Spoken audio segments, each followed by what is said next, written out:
د ننګرهار ولایت مرکز جلال آباد ښار کې مدني فعالانو او ځوانانو په ایران کې د افغان کډوالو د وژل کېدو او سوځيدو په غبرګون سولهییز لاريون وکړ. لاريون کوونکو پر دولت غږ وکړ تر څو ایراني چارواکو سره خبرې وکړي او د پیښې عاملونو ته سزا ورکړي. دوی ویل چې موږ جابر او ترهګر نه یو، د وژلو او لاهو کولو فرهنګ نه لرو او ایران باید د خپلو تر سره کړو جرمونو حساب ورکړي.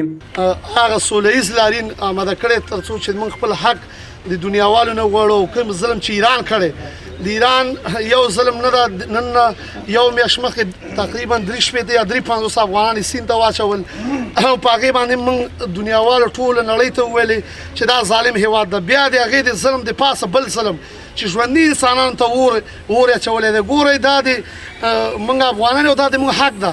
ایران یو ظالم هېواد ده. د دې ظالم ملاتړ چې هر څوک یې هغه هم ظالم ده. موږ په نړیوالو غوښتنه نړیوال همدغه ده چې موږ مظلوم افغانان یو. موږ سره ایران او همسایه هېوادونه باید په هماغه اصول وچلېږي، په بین المللي قوانینو باید موږ سره وچلېږي. په ټوله دنیا کې د مهاجرت قانون معلوم ده.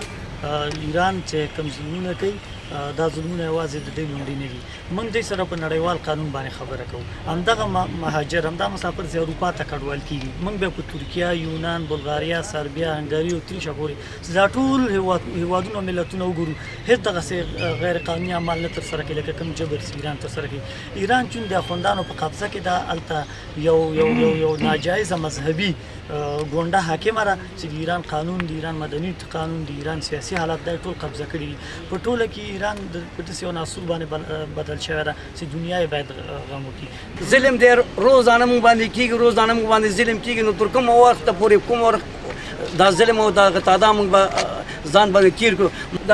دا ګاډې سوځولې دغه زموږ خلک ژوندي په سیند کې واچوله وسوځوله. موږ جدي خواهش کوو که نه کوي بیا موږ به داسې استعراضونه پیل کړو چې ورکې بیا دا موږ که ځان ووژنو که ځان هم بربادېږي تبادېږي نو موږ به د دې ژوند موږ له مرګ بهتر دی. وروره لاريونوالو زیاته کړه چې موږ د یو سیاسي حرکت په ترسره کولو بخیل ایران ته پیغور ورکوو چې زموږ وړیا اوبو څخه ګټه اخلي، خو د سوځېدو او توندې په حالت کې یو مجبور افغان ته اوبه ورنه کړي. دوی همداراز پر نړیوالې ټولنې او بشر حقونو هم غږ وکړ چې د ایران د بشر ضد کړنو پر وړاندې غبرګون وښیي او د وروستۍ پیښې په اړه اقدامات ترسره کړي.